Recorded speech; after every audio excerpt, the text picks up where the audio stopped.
Newton, my name is Joel Chacha. And now to Honorable Sankok. Just looking at the numbers here, Honorable Ikana alluded to the fact that during the previous regime we borrowed more when we did not raise our taxes.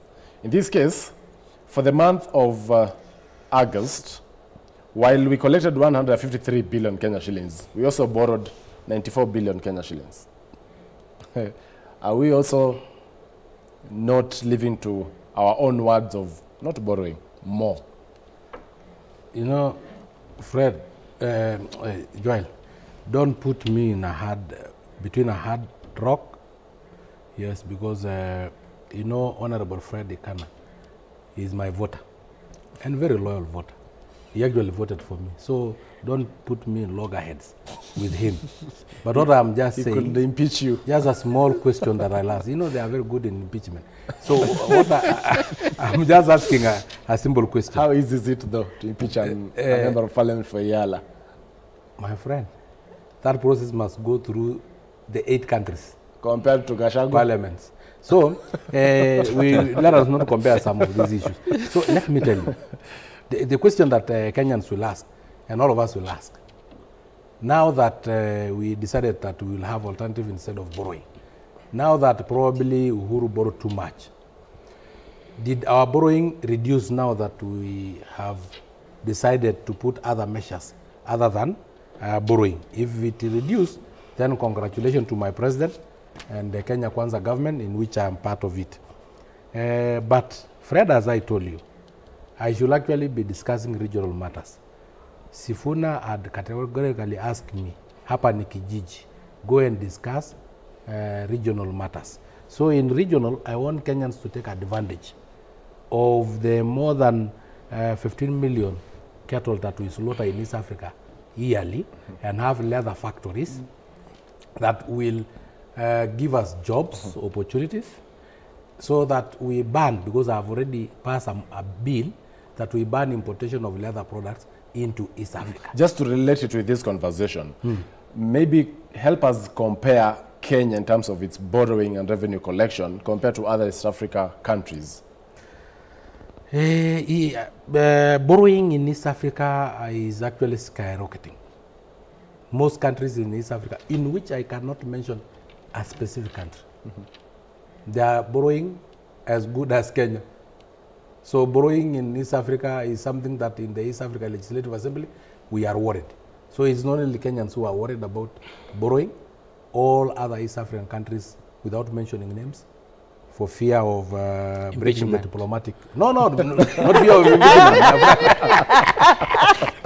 You think because you can the revenue collection. You think because you can threaten Kashagwa, you can threaten Malasango. I am the global geopolitician, my friend. From here, I'll go to the United States of Africa, not Kijiji. So anyway, so we should actually, for me, borrowing in East Africa is really a worrying trend.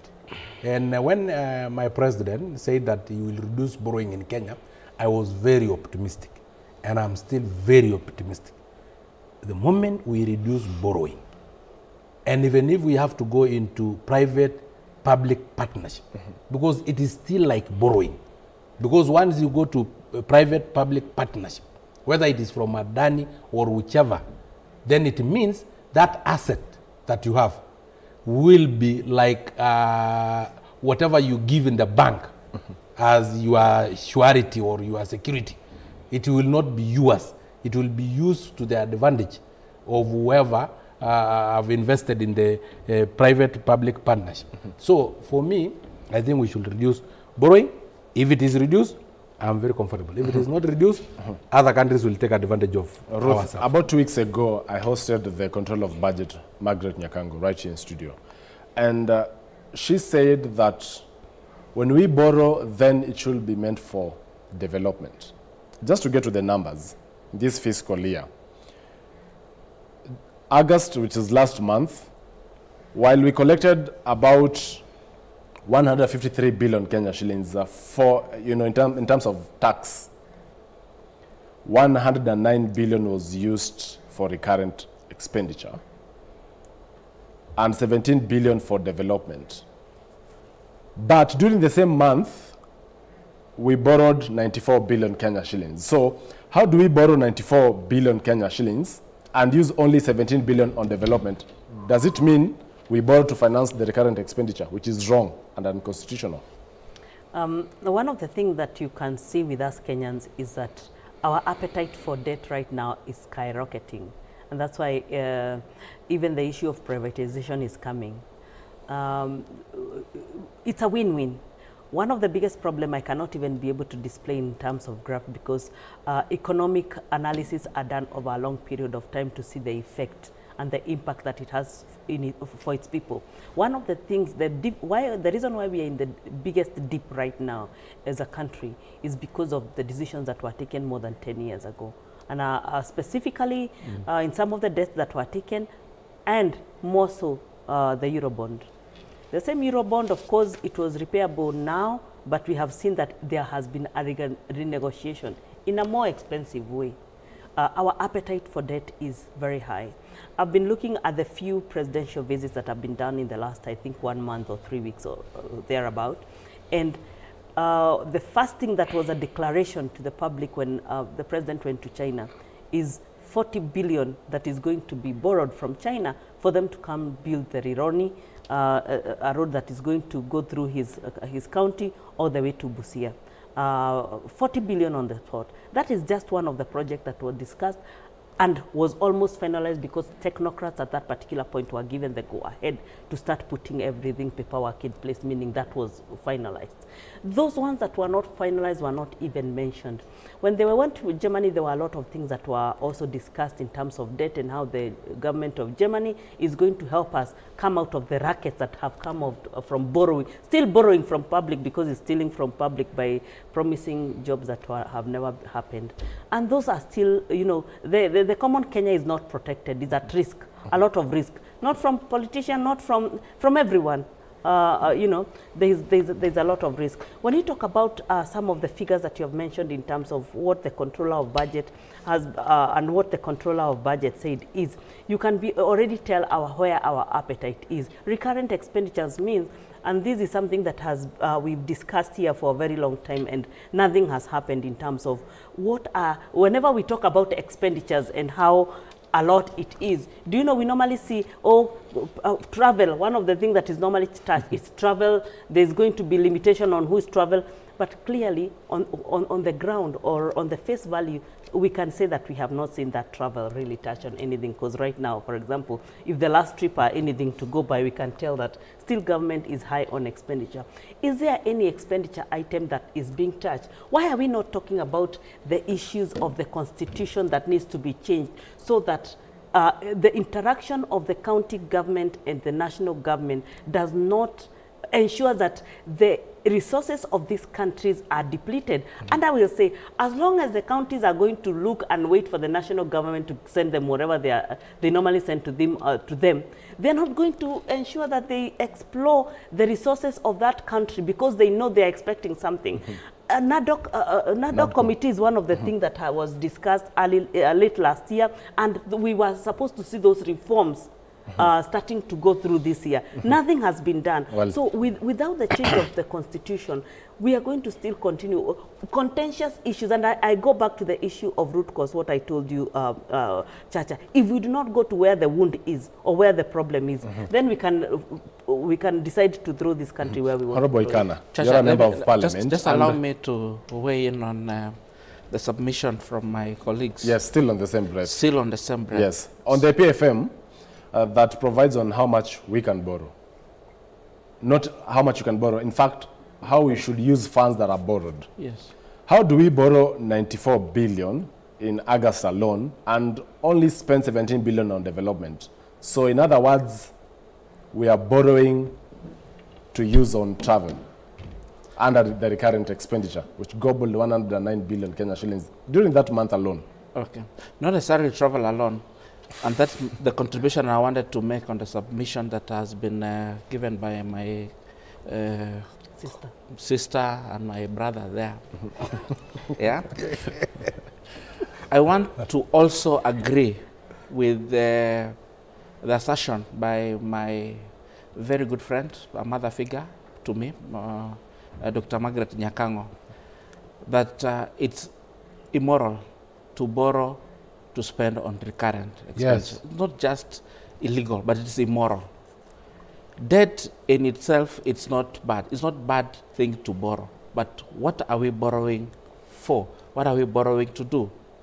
We saw just the other day that there is about 6 billion shillings that was spent by the Ministry of Blue Mining and Blue Economy and Mining to count fish in the Indian Ocean. Honestly, this kind of things stink to the highest levels.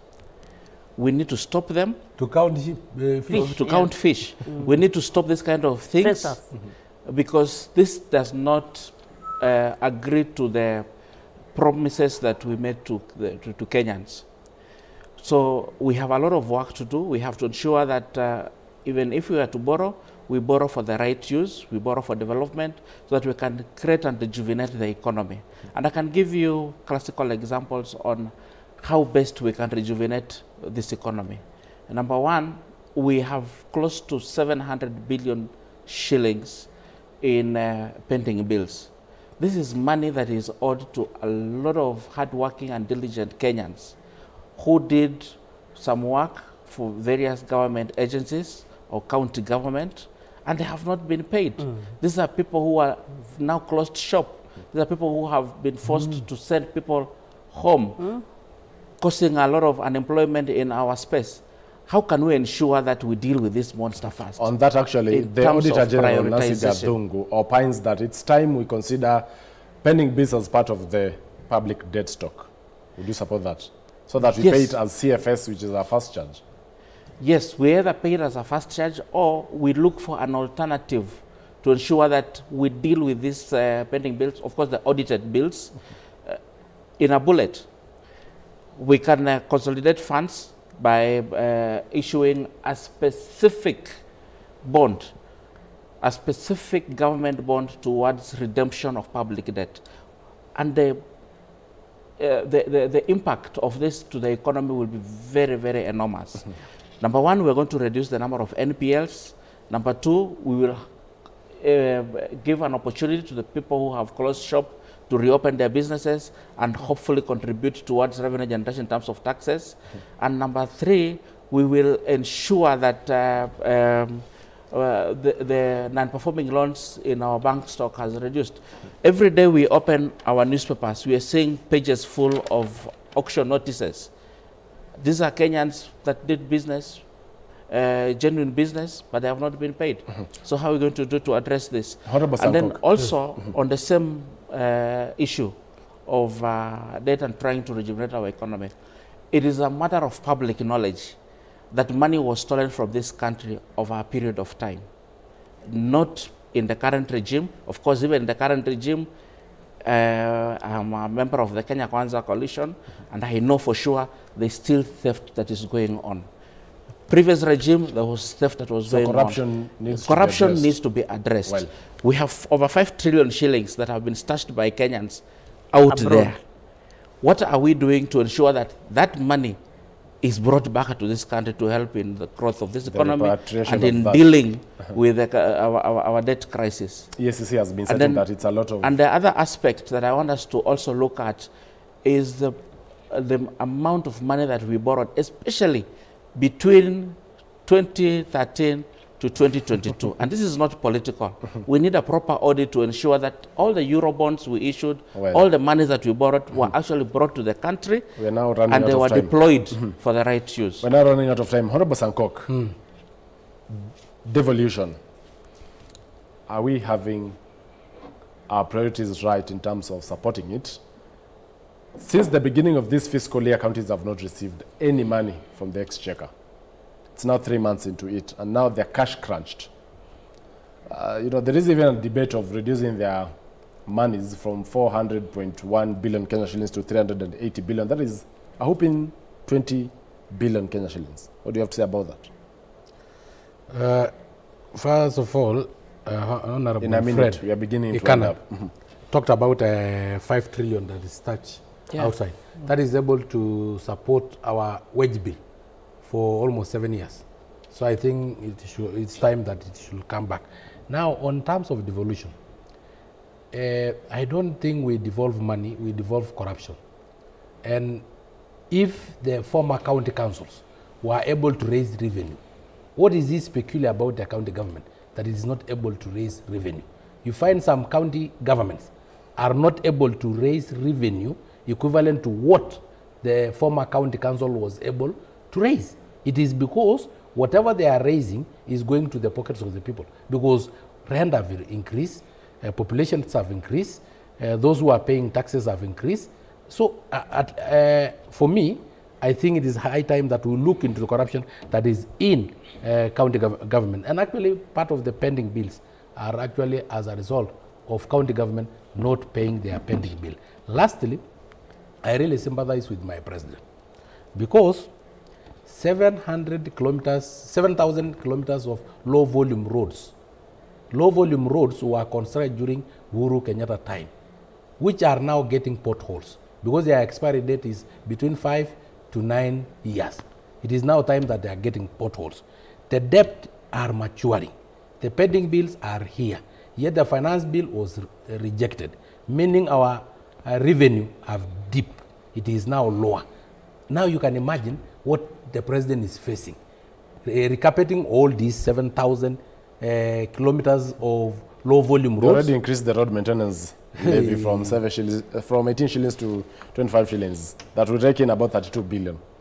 I'm telling you, but you know, we are, in terms of comparison, since independent, we had the lower number of low-volume roads than what we consider in 10 years.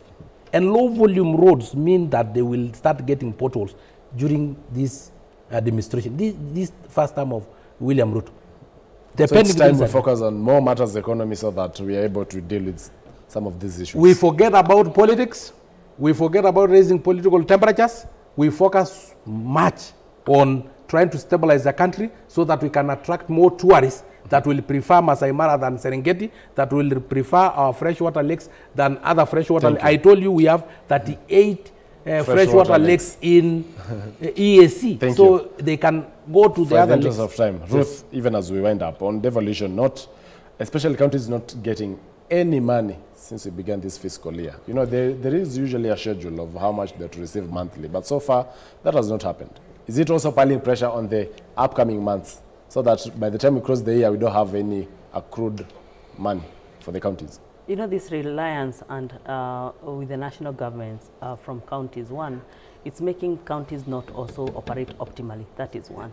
The second thing that I think the other thing we need to see is being said, things that are said being done. And I want to take you back to the pending bill committee that was formed last year. How far, who have we seen paid out of the pending bills? It was going back to the last 10 years. Can we be updated and told the first 2 years have been paid and they have been verified, and we say 60% were those ones that were legit, 40% did not seem legit, and we are sorting the private sector, and so that we ensure that there are no losses in the banks, there are no losses, people are not in depression because they supported the government and government never paid them back. Some of these small decisions that have been made. The other thing I want us to also to think about is just the latest formed committee of auditing the national debt, because we already do not know even whether whatever we borrowed is us who is Kenyan who consumed or wherever it was consumed. Can some of these things about that have been said or formed, can we see the actions? Because these don't come to Kenya. I also want to take you to what Mheshimiwa have said about money that is in foreign countries. Small things that can be done that can be able to ensure that there's money in circulation. Honorable Kana, even as we went up on counties not getting any money so far, in 30 seconds or less. I think it's an unfortunate situation that we are unable to disburse funds to the counties. And in this juncture, I also want to say it's not just the counties. Even us at the National Assembly, we have an oversight responsibility of a fund called NGCDF. And as of now, the NCDF board is still owed billions of shillings, I think about 15 billion shillings from the last financial year. So in as much as we appreciate that there has been a lot of challenges in the economic space, I think the government and especially the Treasury needs to try as much as possible to ensure that they don't inconvenience service delivery to Kenyans. But also on the same breath, this is a high time that we need to review the structures, various structures of government, especially in terms of counties and development and the other structures that were created by the 2010 Constitution, so that we ensure that they are properly aligned with the current expectation and the current service expectation from Kenya. Thank you. All the other counties can come and benchmark in Narok. Narok is top in terms of revenue collection and in terms of development. Well, so please, all the other 46 governors, you can come to Narok. Patrick Olendutu will take you through how we collect more revenue. Because you have Masai Mara. Well, it has been a conversation on the state of the economy. That has been Honorable David Sankok, who is the MP Yala, Ruth Kinyanjui, an economist, and as well Honorable Freddy Kana, Member of Parliament Chinyalu. My name is Joel Chacha, and do enjoy the rest of your viewing. Thank you.